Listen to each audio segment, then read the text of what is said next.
யோவான் நற்செய்தி அதிகாரம் 3. இயேசுவும் நிக்கதேமுவும். பரிசேயர் ஒருவர் இருந்தார். அவர் பெயர் நிக்கதேம். அவர் யூத தலைவர்களுள் ஒருவர்.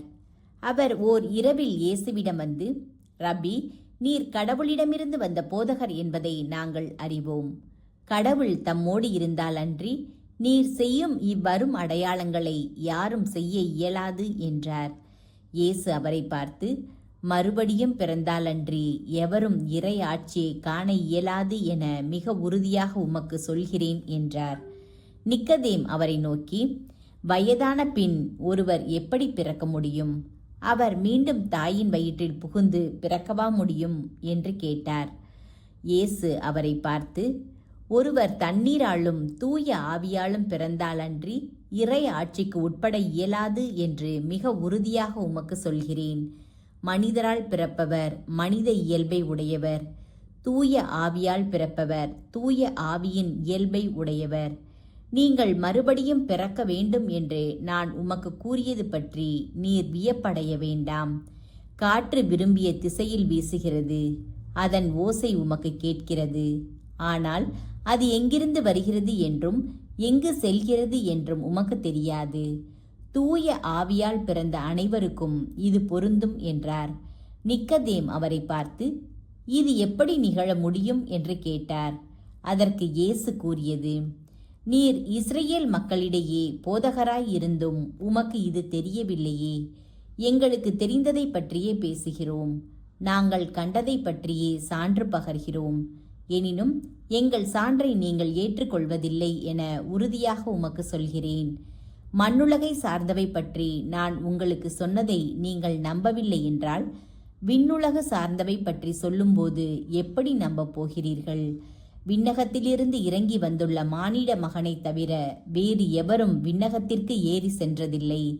பாலை நிலத்தில் மோசேயால் பாம்பு உயர்த்தப்பட்டது போல மானிட மகனும் உயர்த்தப்பட வேண்டும். அப்போது அவரிடம் நம்பிக்கை கொள்ளும் அனைவரும் நிலைவாழ்வு பெறுவர். தம் ஒரே மகன் மீது நம்பிக்கை கொள்ளும் எவரும் அழியாமல் நிலைவாழ்வு பெறும் பொருட்டு அந்த மகனையே அளிக்கும் அளவுக்கு கடவுள் உலகின் மேல் அன்பு கூர்ந்தார். உலகிற்கு தண்டனை தீர்ப்பளிக்க அல்ல, தம் மகன் வழியாக அதை மீட்கவே கடவுள் அவரை உலகிற்கு அனுப்பினார். அவர் மீது நம்பிக்கை கொள்வோர் தண்டனை தீர்ப்புக்கு ஆளாவதில்லை. ஆனால் நம்பிக்கை கொள்ளாதோர் ஏற்கனவே தீர்ப்பு பெற்றுவிட்டனர். ஏனெனில் அவர்கள் கடவுளின் ஒரே மகனிடம் நம்பிக்கை கொள்ளவில்லை. ஒளி உலகிற்கு வந்திருந்தும் தம் செயல்கள் தீயனவாயிருந்ததால் மனிதர் ஒளியை விட இருளையே விரும்பினர். இதில்தான் அவர்களுக்கு எதிரான தண்டனை தீர்ப்பு அடங்கியுள்ளது. தீங்கு செய்யும் அனைவரும் ஒளியை வெறுக்கின்றனர். தங்கள் தீச்செயல்கள் வெளியாகிவிடும் என அஞ்சி அவர்கள் ஒளியிடம் வருவதில்லை. உண்மைக்கேற்ப வாழ்பவர்கள் ஒளியிடம் வருகிறார்கள். இதனால் அவர்கள் செய்யும் அனைத்தையும் கடவுளோடு இணைந்தே செய்கிறார்கள் என்பது வெளியாகும். இயேசுவும் யோவானும். இவற்றிற்கு பின்பு இயேசுவும் அவர் தம் சீடரும் யூதேய பகுதிக்கு சென்றனர். அங்கே அவர் அவர்களோடு தங்கி திருமுழுக்கு கொடுத்து வந்தார்.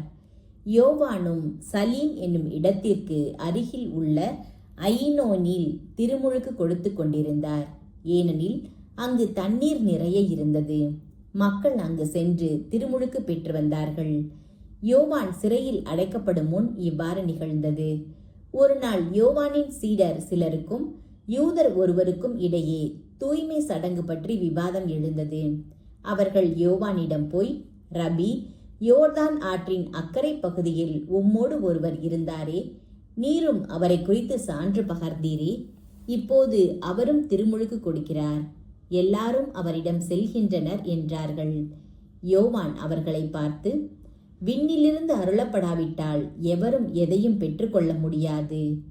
நான் மெசியா அல்ல, மாறாக அவருக்கு முன்னோடியாக அனுப்பப்பட்டவன் என்று நான் கூறியதற்கு நீங்களே சாட்சிகள்.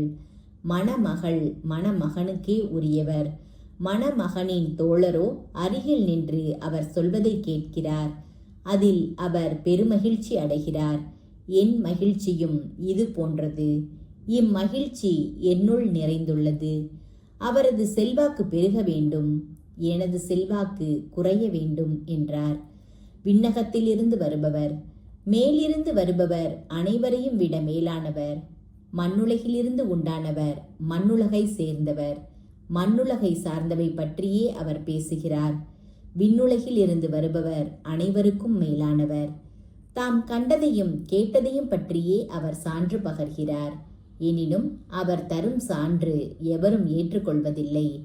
அவர் தரும் சான்றை ஏற்றுக்கொள்பவர் கடவுள் உண்மையானவர் என்பதை உறுதிப்படுத்துகிறார். கடவுளால் அனுப்ப பெற்றவர் கடவுளின் வார்த்தைகளை பேசுகிறார். கடவுள் அவருக்கு தம் ஆவிக்குரிய கொடைகளை அளவின்றி கொடுக்கிறார். தந்தை மகன் மேல் அன்பு கூர்ந்து அனைத்தையும் அவர் கையில் ஒப்படைத்துள்ளார். மகனிடம் நம்பிக்கை கொள்வோர் நிலை வாழ்வை பெறுவர். நம்பிக்கை கொள்ளாதோர் வாழ்வை காண மாட்டார். மாறாக கடவுளின் சினம் அவர்கள் மேல் வந்து சேரும்.